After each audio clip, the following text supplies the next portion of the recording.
శ్రీకాకుళం జిల్లాలో రాజకీయ వేడి మరింత పెరిగింది. మాజీ మంత్రి అప్పల్ రాజుపై పోలీసులు మరోసారి చర్యలు ప్రారంభించారు. తాజాగా విచారణకు హాజరు కావాలని ఆదేశాలు జారీ చేశారు. 48 గంటల్లో ఇదే రెండోసారి పోలీసులు విచారణకు పిలిచారు. మరో కేసులో 41A నోటీసులు కూడా అందజేశారు. ఇప్పటికే పలాసలో మాజీ మంత్రిపై పలు కేసులు నమోదు కావడంతో వైసీపీ శ్రేణుల్లో ఉద్రిక్తత పరిస్థితులు నెలకొన్నాయి. ఈ పరిణామాల నేపథ్యంలో అప్పల్ రాజు ఇంటి వద్దకు వైసీపీ కార్యకర్తలు చేరుకుంటున్నట్లు సమాచారం.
శ్రీకాకుళం జిల్లాలో రాజకీయ వేడి మరింత పెరిగింది. మాజీ మంత్రి అప్పల్ రాజుపై పోలీసులు మరోసారి చర్యలు ప్రారంభించారు. తాజాగా విచారణకు హాజరు కావాలని ఆదేశాలు జారీ చేశారు. 48 గంటల్లో ఇదే రెండోసారి పోలీసులు విచారణకు పిలిచారు. మరో కేసులో 41A నోటీసులు కూడా అందజేశారు. ఇప్పటికే పలాసలో మాజీ మంత్రిపై పలు కేసులు నమోదు కావడంతో వైసీపీ శ్రేణుల్లో ఉద్రిక్తత పరిస్థితులు నెలకొన్నాయి. ఈ పరిణామాల నేపథ్యంలో అప్పలరాజు ఇంటి వద్దకు వైసీపీ కార్యకర్తలు చేరుకుంటున్నట్లు సమాచారం. ఇక ఇదే అంశానికి సంబంధించి పూర్తి సమాచారాన్ని మా ప్రతినిధి శ్రవణి అందిస్తారు. చెప్పండి శ్రవణ్, అప్డేట్స్ ఏంటి?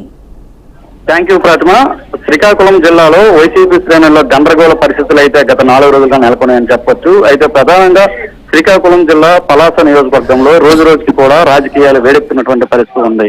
అయితే శ్రీకాకుళం జిల్లాలో ఉన్నటువంటి మాజీ మంత్రి అప్పల్ రాజు అరెస్ట్ ఖాయమంటూ కూడా పెద్ద ఎత్తున కూడా వైసీపీ శ్రేణుల్లో చర్చ కొనసాగుతున్నటువంటి పరిస్థితుల నేపథ్యంలో ఒకసారిగా కూడా మాజీ మంత్రిని అయితే మాత్రం 48 గంటలు కాకముందే మరోసారి కాశీగడ్డ పోలీసులు 41A నోటీసు ఇచ్చి విచారణకు రమ్మని కూడా ఆధారపడినటువంటి పరిస్థితి ఉంది. అయితే ఈ నేపథ్యంలోనే ఈ రోజు దాదాపుగా కూడా 3 గంటల సమయంలో మాజీ మంత్రి అప్పల్ రాజు కాశీబుగ్గ పోలీస్ స్టేషన్ లో మరోసారి విచారణకి హాజరవబోతున్నట్లుగా కూడా మనకు తెలుస్తుంది. అయితే నిన్న కాకుండా మొన్న దాదాపుగా కూడా 8 గంటల పాటు అయితే మాత్రం మాజీ మంత్రి అప్పల్ రాజుకి 2014లో నమోదైనటువంటి ఆ కేసులో విచారణకు పిలిచి 10 గంటల పాటు విచారణ కొనసాగించినటువంటి పరిస్థితుల నేపథ్యంలో ఓవైపు అరెస్ట్ ఖాయమంటూ కూడా పెద్ద ఎత్తున చర్చ వచ్చింది. అయితే దాదాపు రాత్రి 10 గంటల సమయంలో మాజీ మంత్రి అప్పల్ రాజును పోలీసులు విడుదల చేసినటువంటి పరిస్థితి ఉంది. అయితే ఆ ఘటన జరిగి 2 రోజులు కూడా గడవక ముందే మరోసారి నిన్న సాయంత్రం 3 గంటల సమయంలో 2015లో నమోదైనటువంటి ఇంకో కేసు విషయంలో కూడా పోలీసులు మాజీ మంత్రికి అయితే నోటీసులు ఇచ్చారు.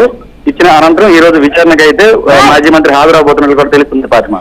Right, thank you Shravan for the update.